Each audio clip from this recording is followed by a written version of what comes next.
KSQD listeners. It's every other Sunday again, and you're listening to Sustainability Now, a biweekly KSQD radio show focused on environment, sustainability, and social justice in the Monterey Bay region, California, and the world. I'm your host, Ronnie Lipschutz. Perfluoroalkyl and polyfluoroalkyl substances, commonly known as PFASs and also as forever chemicals, have become ubiquitous in the environment and are being found almost everywhere in soil, water, plants, and bodies. The Trump administration has lowered drinking water standards for PFASs presence, but that does not mean that the stuff has gotten safer. You might know PFASs in the form of Teflon, which, for many years, was applied to non-stick cookware so those eggs slide off the pan.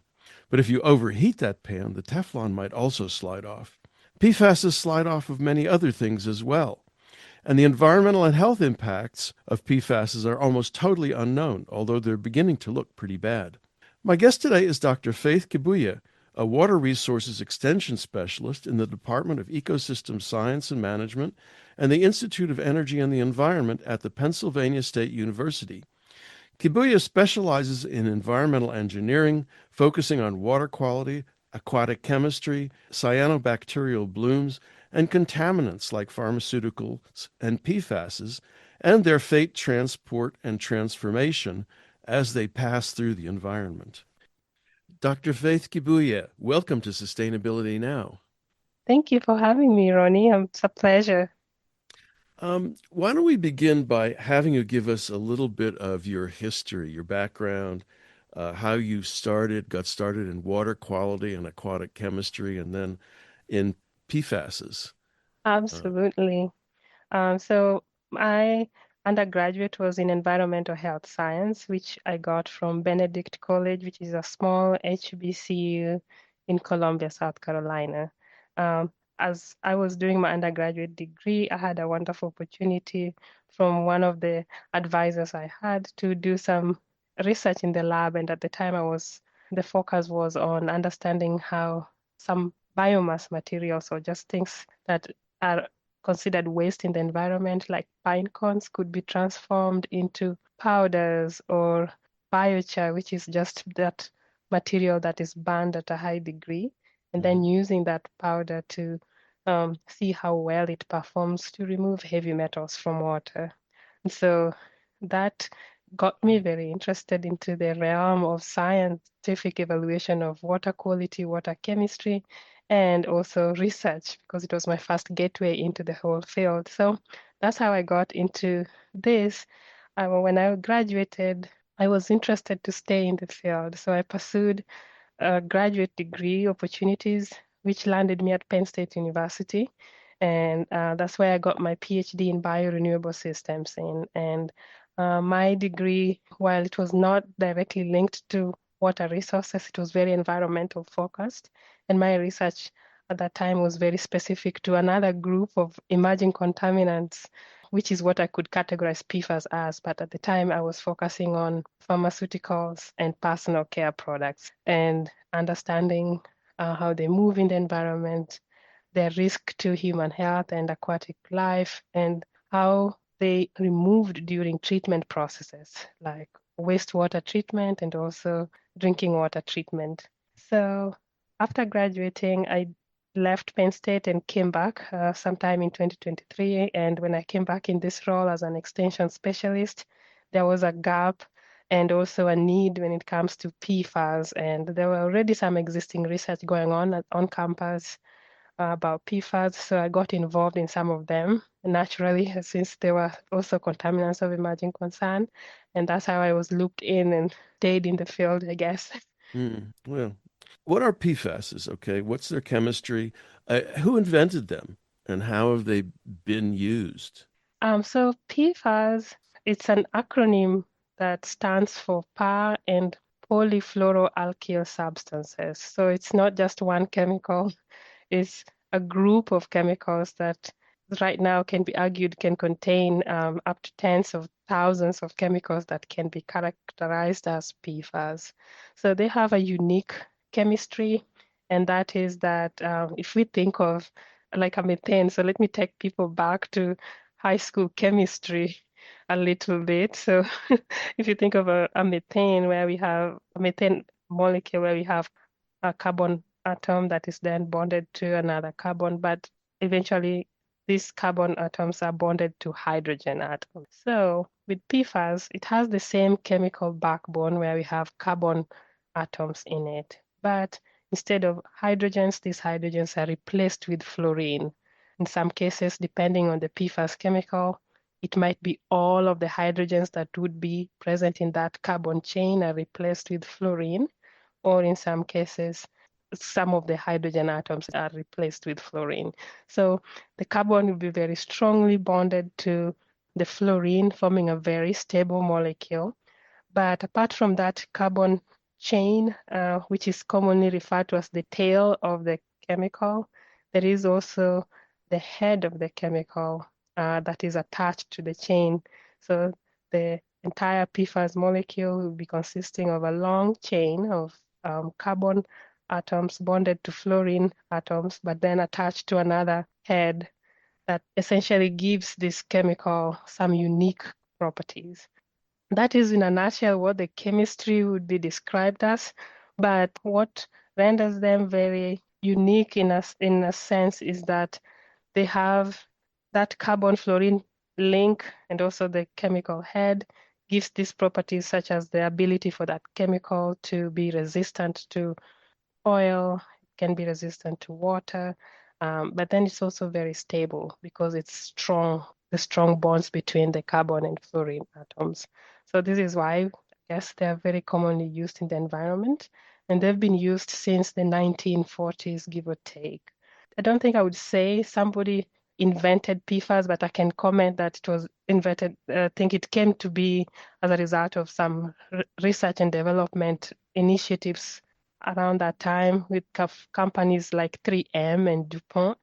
And after it was developed at that time, its use expanded globally to some materials that we use as consumer products, but some that are also very essential in other sectors in our day-to-day lives. Well, I read somewhere that they were discovered basically by a scientist who was messing around with Oh, fluorine chemistry back in 1938.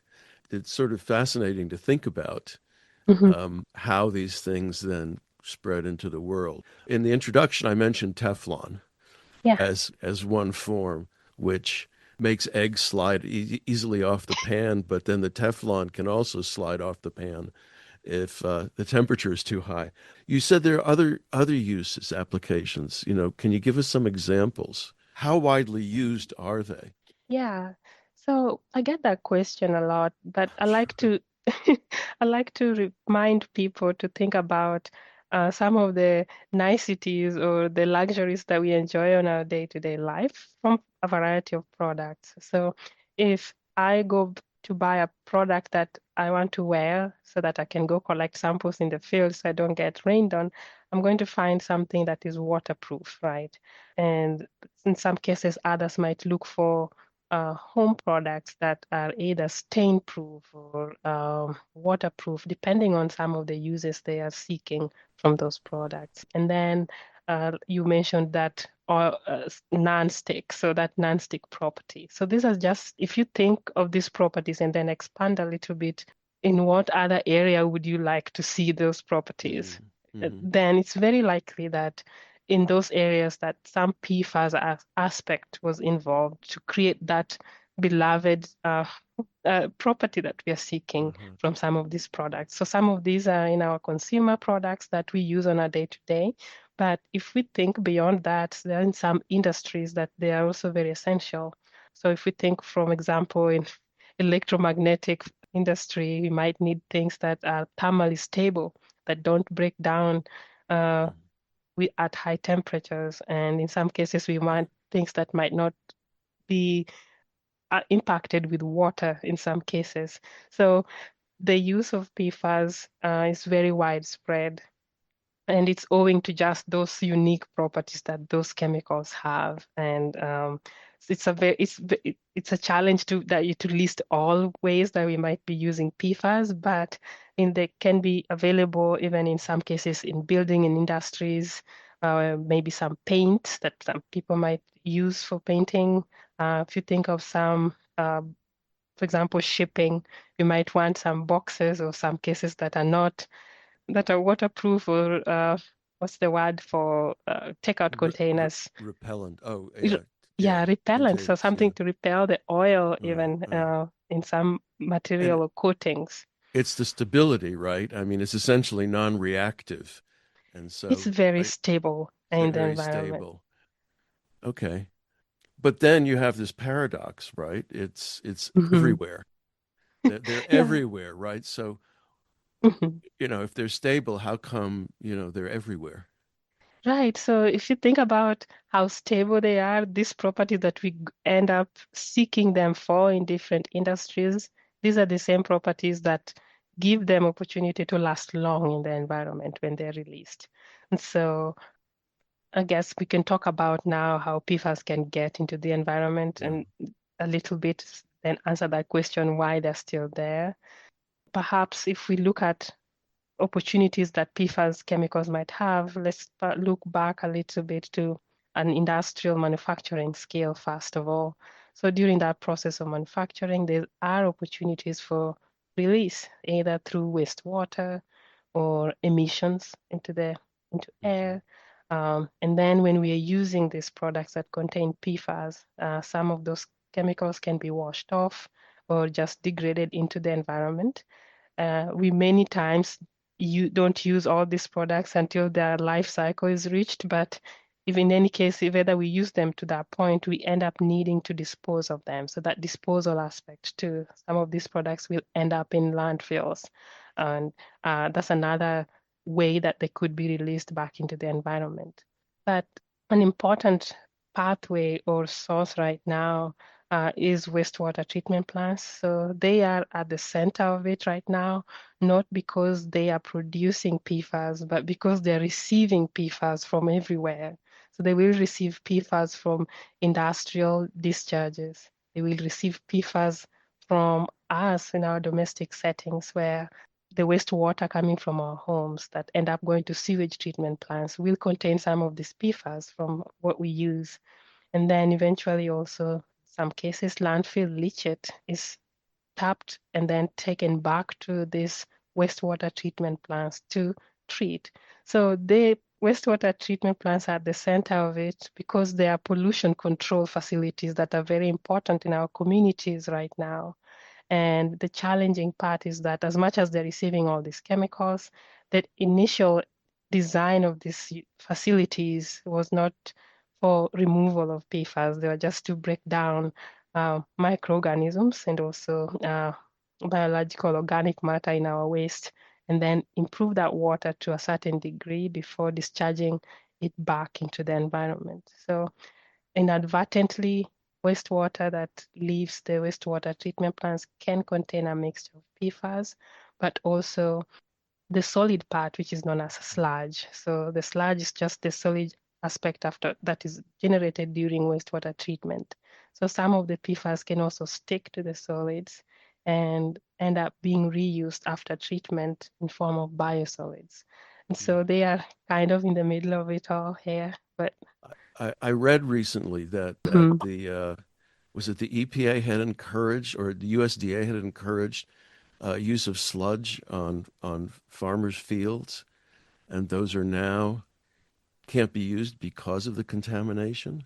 Yeah, so the biosolids or sludge have been used for a very long time because they contain very valuable nutrients Yeah. that can be used to by farmers to replace the use of synthetic fertilizer. So the use of biosolids is very regulated and has been, but it's been regulated for all these years, but not for PFAS because PFAS is just now coming into the light as a potential concern for biosolids. So it's regulated for microorganisms and heavy metals. Hmm. But because back then there was no analytical capabilities to effectively analyze for these PFAS in the environment, they were not necessarily considered during that initial regulatory aspect for reuse of biosolids. So right now, in some communities, especially those that have been impacted severely with contaminated biosolids reuse. I think some communities are considering limiting the use of biosolids and trying to figure out alternative ways to get rid of them. And this leads in two different directions, right? One Yeah. has to do with the reactivity in the environment, I guess, Mhm. the PFASs, and the other has to do with drinking water, but Yeah. not from well, only from wells, okay, municipal drinking water. You're listening to Sustainability Now. I'm your host, Ronnie Lipschitz. My guest today is Dr. Faith Kibuye, who is a water resources extension specialist at Pennsylvania State University and whose research now is concentrating on perfluoroalkyl and polyfluoroalkyl substances in the environment. They're known as PFASs and sometimes as forever chemicals. And I wanted to follow up with two questions. The first one is, do PFASs break down in the once they get into the environment? I mean, they're forever chemicals, and do they react with anything, or can they be treated with anything that would break them down? And would that address the problems, the issues that we still have to talk about? Yeah. So that I can say in a nutshell is a question that researchers are trying to figure that out right Uh-huh. now in different aspects of it. But in general, PFAS are very stable and they take a very long time to degrade. And that carbon fluorine bond that I was explaining earlier is a contributing factor to that stability in the environment. As a consequence, then they will move with the environment with water. So the head of the compound is very, for some of them, can be very soluble. That means that they will dissolve in water and then transport along with water movement, right? Hmm. So as a result, that there is concern about contamination of surface and groundwater sources, and also potential accumulation in soil, and also in some cases there might be uptake of PFAS in crops and also exposure to animals. All in all, this kind of brings back a concern where the humans are the center of, where it's just human health exposure Yeah. in one Okay. way. And so there are technologies for removal in different Hmm. media, but Hmm. right now the most evolved or the most available management techniques are in water. So management in water is possible, whereby we have technologies that can remove PFAS in drinking water. These include activated carbon systems, reverse osmosis systems, ion exchange. So what these technologies do is, in a way, they're just transferring that chemical from water to another medium. So Hmm. some can argue that that's not complete removal, right? It's just Right. transfer, which you have to deal with it again in Yes. that media that is transferred to. Yeah. But there is more research that's needed in all sectors. Right now, management removal in other medium like soil is very expensive and not necessarily practical yet, especially if we are looking at it, for example, on a farm that is impacted from a farmer's perspective, depending on the size of the land. This limited resources available right now that can effectively manage that in the field scale. There's a lot of work being done right now on that in that area with different universities. Given what you said, then Mhm. municipal drinking water is being filtered through in these various ways, with the PFAS being taken out. I mean, is that uniform across the United States, or is it just in some places that that's being done? Yeah, so to answer that question, I wanted to add that right now, in the US, we are blessed with an agency that regulates public drinking water. So that's US EPA. So US EPA, through the Safe Drinking Water Act, implements maximum contaminant levels for a variety of pollutants in water.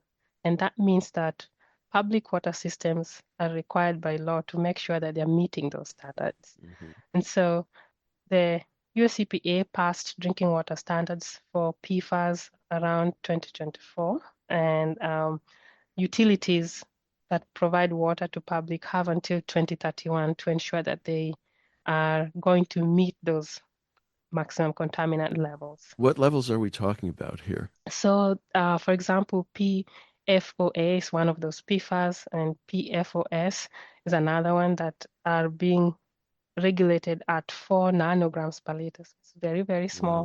wow. Yeah. So it's thinking about almost like droplets of water in Olympic size pools kind of Mhm. deals. It's very Right. tiny. So by then utilities will be required to meet. So that's at a federal level, public utilities. But before they implemented this, some states already took some actions to implement their own regulatory guidelines. For example, the state of Pennsylvania. So they implemented different MCLs for those two compounds. So already right now, although public utilities are waiting for 2031 to implement the EPA level, in Pennsylvania, they're already required to meet different MCLs for those two chemicals. And although the Pennsylvania MCLs are an order of magnitude higher than what it would be for US EPA, once 2013 comes by, public utilities will be required to meet the more stringent rule. Hmm. So this doesn't apply for for private water systems, excuse me. So if people who are on private wells, private springs or cisterns, while they are encouraged to ensure that they test and treat their water to meet those safety guidelines, whether it's those provided by the state or federal, they're not necessarily required because they're not included in that Safe Drinking Water Act mandate. So you Yeah. did recently did some research looking at wells in rural Pennsylvania. Tell us about that. Yeah, so I was a co-PI on that project. So the lead PI for that project also at Penn State, as Dr. Heather Presidents, that was leading that research with other collaborators from within Penn State and also outside of Penn State. And so that study was seeking to look at just have a baseline of levels of PFAS in Pennsylvania groundwater.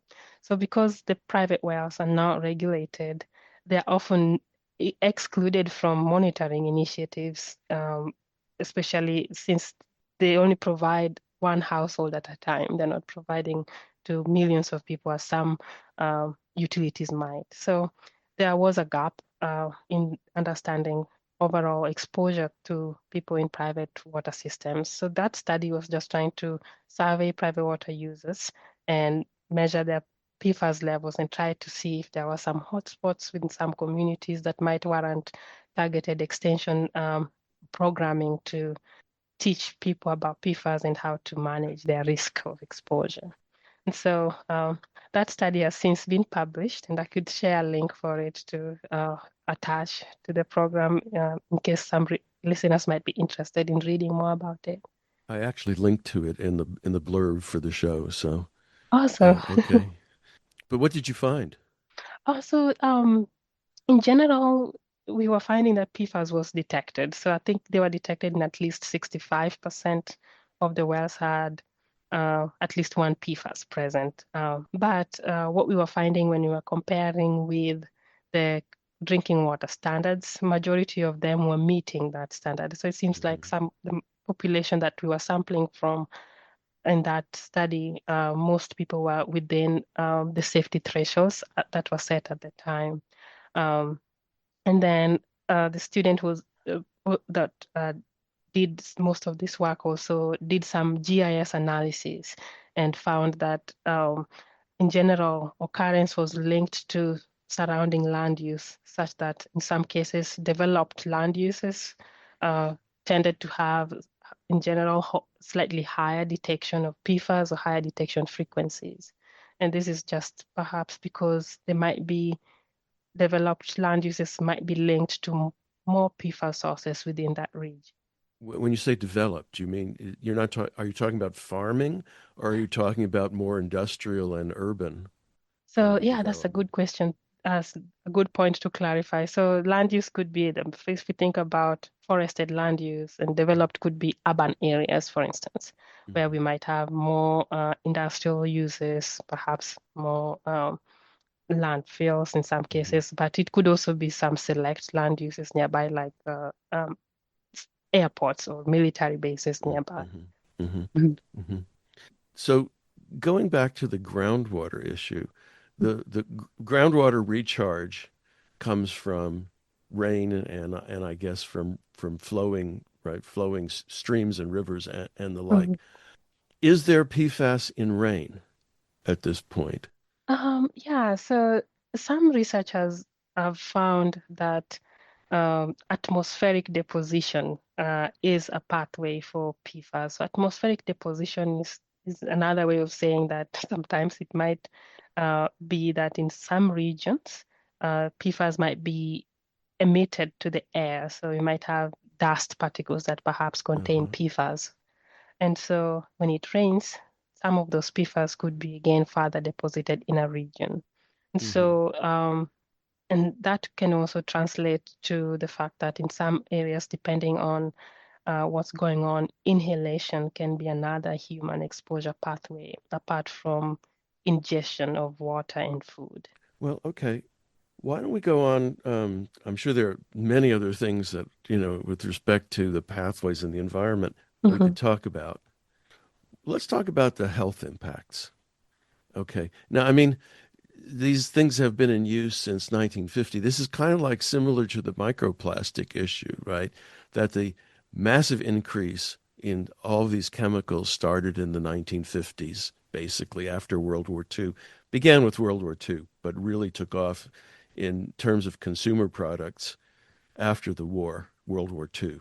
And I guess one question would be, when did scientists become aware that these things were in the environment, in water, and that they might have deleterious impacts on animals and plants and human beings? So there's sort of two questions there, right? Okay. So maybe I can begin with just offering some type of timeline, and these are rough estimates. So around 2010 or maybe the early 2000s, I would say, if you look at some of the scientific publications, there was an increase in publications for the occurrence of emerging contaminants. So these are the things like pharmaceuticals and personal care products, Hmm. Hmm. etc. So Right. what happened during that time frame is that the analytical capabilities were improved so much that the researchers were able to use existing methodologies to detect emerging contaminants at very low concentrations in the environment. So these are those parts per trillion, parts per billion levels, very small amounts, which were not very sophisticated earlier on. So around that time, more monitoring started to happen in different environmental systems to understand occurrence, and so there was now more evidence to say that there is prevalence of emerging contaminants, but also PFAS, since that's the topic for today, in different environmental matrices. And so prior to that, however, I think the US CDC, the NHANES program, had done a survey of trying to figure out potential PFAS exposure in the general populations in the US. And they were estimating that about 95% of people have some detectable levels of PFAS in them. And that's just as a result of just the prevalence of PFAS in the environment. But they were finding that it's possible that people who have occupational exposure could have higher levels of Hmm. PFAS in them. And so later on, if we go to the 2010s, 2011 time frame, US EPA, I think, initiated some assessment of PFAS. So there was that more testing in drinking water systems, but also more focus on understanding what it means to US general populations. And so some health advisories were given much later on. So health advisories is whereby they're trying to initiate that there could be some concern to health, but they're also trying to use available scientific information to understand what that impact is. Right now, there are standards based on existing scientific information that will be implemented in 2031. But Hmm. to answer your other question what is that impact on human health? In general, there is, to say the least, more research that's needed to understand what PFAS means to human health. Right now, PFAS are linked or associated with different human health implications. For example, they've been linked to some cancers. They've also been linked to other impacts like high cholesterol levels or kidney damage, for instance. So the key word there is being linked to or associated, but what that is telling us that there is more work that's needed for them to come up with a statement that say this PFAS at this concentration is causing this health implication on human health. It's just challenging because there are so many PFAS that we could be exposed to at a point in time, but also each person's exposure could be very different. And then we have that genetic aspect that is unique for each of us that can also play a very important role. So more population studies, I guess, need to happen before significant, clearer understanding of what that health implication is would be made. But nonetheless, some action is being taken, especially with the drinking water side, Yeah. based on information that's available right now. I mean, it's interesting. It's a sort of a 70-year experiment so far, 75-year experiment, but there are so many other chemicals, right? It's a bit difficult. No, it's very difficult to separate presence and causality, I It suppose, is. right? Yeah. Do PFASs have any kind of hormonal impacts on hormones? So it's possible that there's some potential impacts like that, but I have not, like I was saying with the other general human health effects, there is more work that's needed to find that. So I'm not able to comment on Uh, that one directly. okay. Okay, Yeah. fair enough, fair enough. And what about Mhm. animal studies? Have there been animal studies with PFASs, like on mice or something like that? And have there been results from that? Those two I haven't looked at, and it's perhaps an area that I need to look into more. But what I have seen so far is with regards to farm animals, where they're trying to understand how the PFAS might move in the body.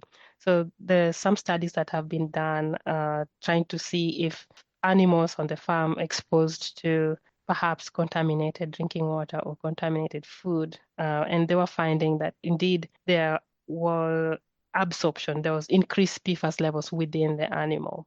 The interesting thing is that they haven't found health impacts on the animal body themselves, despite that they've confirmed that the animal can uptake some of these PFAS that they're exposed to through diet.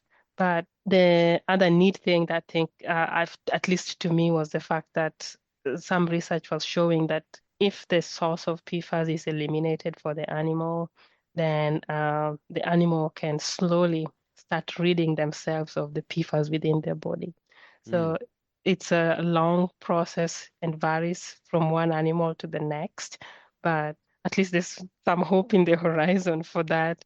But it would require identifying what's the source of PFAS for that particular animal, whether it's food or water, and eliminating it completely before the animal can have that opportunity to free their body of PFAS. well, that sounds a little bit tricky, right? If they're everywhere, finding a source of food and water that doesn't, have PFASs in them is a pretty difficult. Yeah, it is. And I think if you look at it from a farmer's standpoint, they would need testing done on a variety of farm resources to figure out what's the active source, and also testing to make sure that the food that or water that they're receiving at a new time does not have elevated PFAS levels in it. So it's it's a challenge that is there, I guess. PFAS providing challenges at different sectors, I mean. Mhm. And is there bioconcentration of that sort in plants in food crops? Yeah, so depending on the levels of PFAS in the soil or in the water that perhaps is used for irrigation of cropland, the cultivated crops can uptake some of the PFAS. So overall uptake will also vary from and one area to the next, also vary from one plant to the next, but considerably vary also based on the type of chemical that is there. So some PFAS chemicals might be uptaken more than others, just based on their physical and chemical properties. And so that they can concentrate in different parts of the plant too. So that is also an active area of research right now to understand what that means to across different plants, but also what it would mean for human health with regards to exposure. You're listening to Sustainability Now. I'm your host, Ronnie Lipschitz. My guest today is Dr. Faith Kibuye, who is a water resources extension specialist at Pennsylvania State University, who studies water contaminants. And we're talking about PFASs, about these forever chemicals, which are being used everywhere and are turning up everywhere. You mentioned earlier about municipal utilities can take some of this stuff out of the water with various kinds of filters. Of course, then they have to do something with the filters, right? And I presume those end up in landfill or something like that, where they can probably leach out again. But is remediation possible for soils, let's say? You mentioned that if sources of water and food to animals are, let me rephrase that, that if the water and food fed to farm animals does not have the chemicals in them, then the levels in the animals decline. So clearly, if we were to somehow go cold turkey, well, I should say clearly, if we were to go cold turkey on these things, then they would start to flush out and be excreted, right? But are there any other possibilities? It's very hard to see how, if they're everywhere and they're used in all kinds of goods and industrial processes and what have you, getting rid of them would be very difficult. Um, Yeah. and are there any other possibilities in terms of reducing levels or controlling the flow into the environment? Yeah, so maybe I'll start with the soil side of things. Yeah. So, um, again, most of these are the research scale and some of the research that I have read about on this topic because it's topic of interest. So, some researchers are evaluating products that can be mixed with soil, and these products will kind of attract the PFAS chemical and lock it. So it's not necessarily now available to move with water. So that's one way What's the to. chemistry of that? I mean, what bonds to them So that, some of them are like carbon. So things, if you think, for example, like biochar, it's just one example. So oh, it's a you mentioned. carbonaceous material that has an affinity to PFAS. So some PFAS molecules, especially those that have really long carbon chains, so the more the carbon numbers, they tend to not like to be dissolved in water.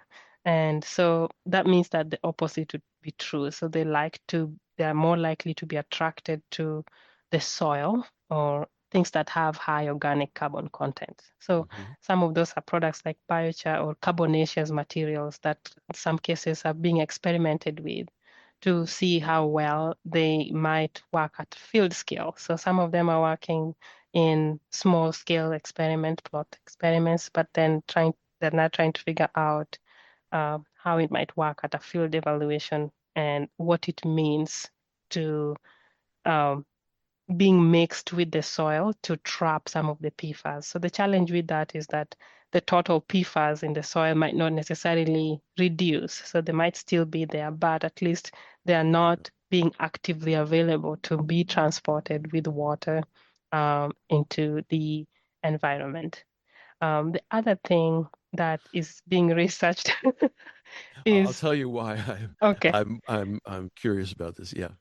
Yeah, the other one that is actively being researched is one of those known as phytoremediation. So phytoremediation is where they plant something on a field that is impacted and see if that planted material can absorb enough PFAS to reduce the overall level or concentration within the soil or plot that is planted in. So um, while some plants have been shown to accumulate a lot more PFAS, then there is that other aspect of it, figuring out what to do with that plant material. after the Mm. fact. Other management strategies might involve excavation of soil removal, which is still very is not as resource friendly from a farmer perspective. But considering how well the scientific community is working on this topic, it's giving me hope that at some point some management solution that is feasible for both looking at a cost, resource, and scale perspective is feasible. You mentioned that carbon-containing materials would be Mhm. dispersed in the soil to attract PFASs, but given that, organic material is mostly carbon, this stuff, the char and whatever, Yeah. it's not going to break down? So, How does that, that one escapes me. I'm yeah. sorry to our listeners who are not into chemistry, but I have to ask this question. Absolutely. So that's the thing. So if it attracts the PFAS molecule, it will attract it and it binds to it. So some of these carbonaceous materials have high surface area or pore spaces that can the PFAS can be transferred into, the chemical can be transferred into, but it's basically not removing it from the Yeah, environment, right? Because it's going to be challenging for a farmer to go back and try and get the biochar that has the sure. PFAS and leave the soil. So I think there's more work needed to be there, perhaps finding materials that can be used to trap the PFAS and then remove them from the site, um, and figuring out how to even apply them on site to the other challenge is that, remember, I was mentioning we have some PFAS chemicals that are long that will be more attracted to those carbonaceous Yeah. materials. Uh-huh. We also have PFAS chemicals that are referred to as short chain PFAS. So they tend to be more soluble in water. So they have less carbon atoms, so they tend to like water more than the ones that are longer.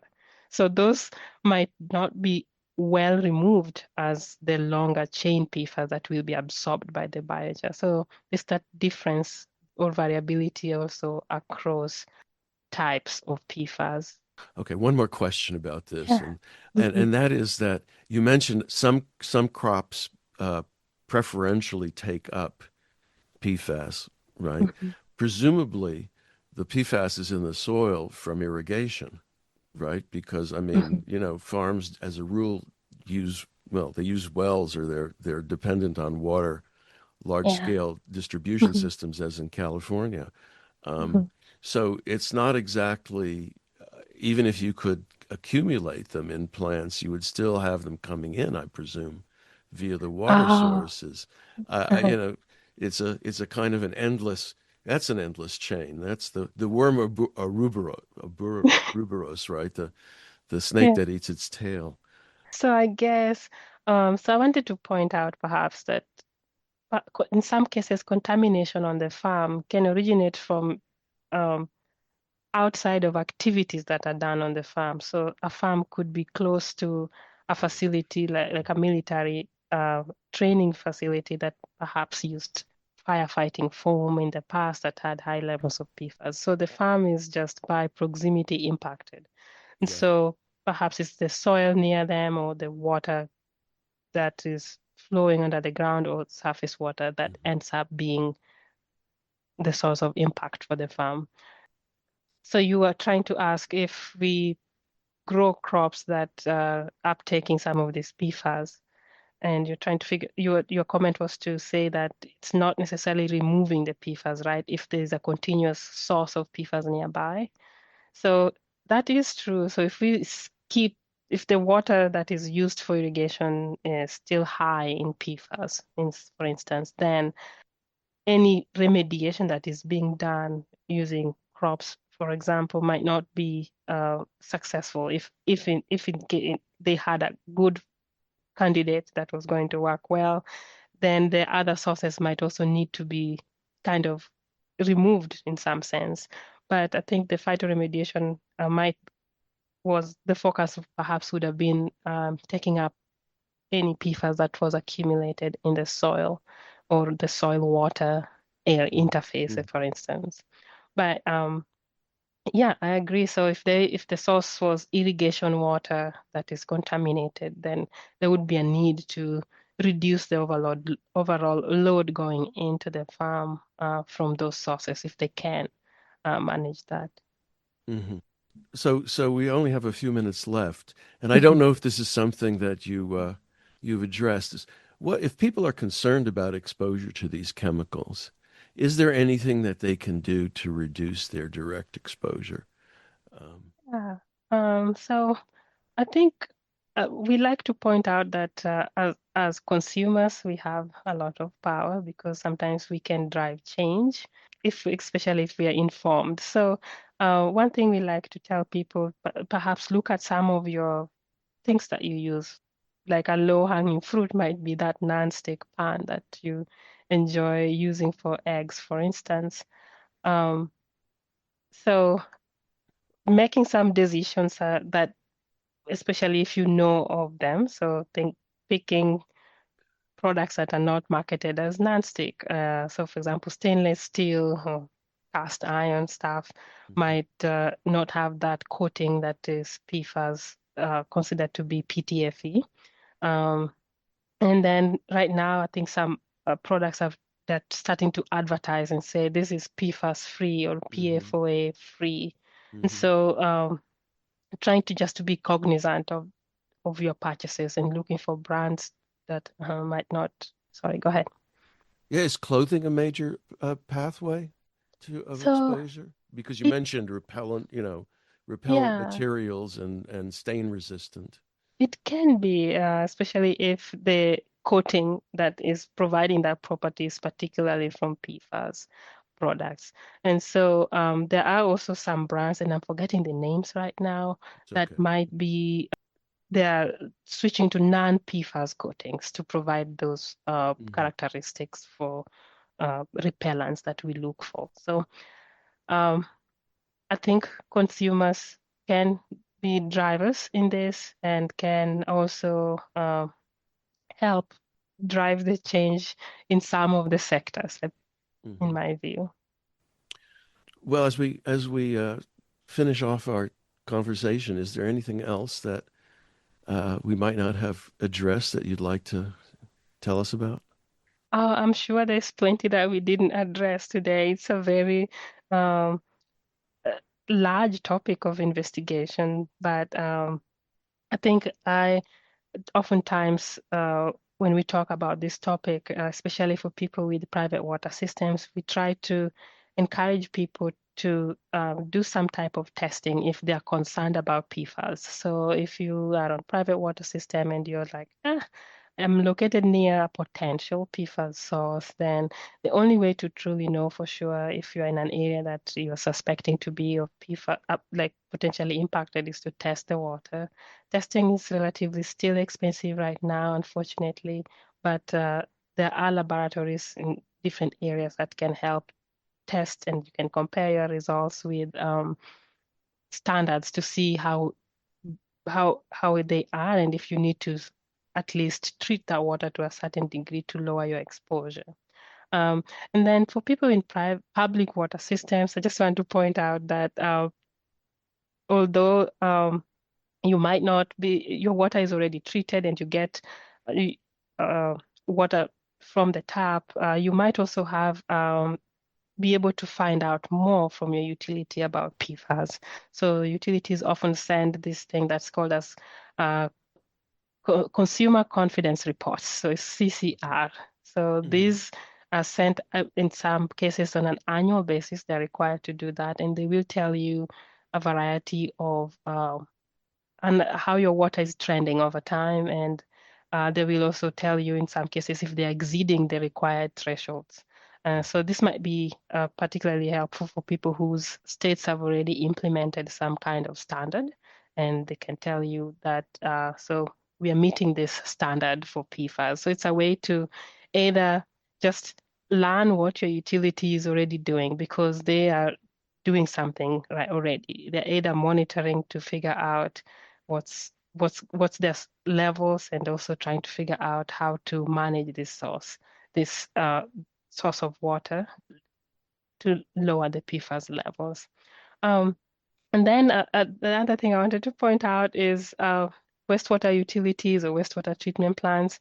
They might be on at the forefront right now with regards to challenges with PFAS impact, just because they are considered a source of PFAS. But um, let's work with our utilities because they are not the producers of PFAS. They are indeed recipients from us, from our home states, but also from the communities that they're serving as a service. So um, I just wanted to point that out because it's such a challenge for some utilities figuring out what to do now when there's in some cases, public outcry for some of their byproducts.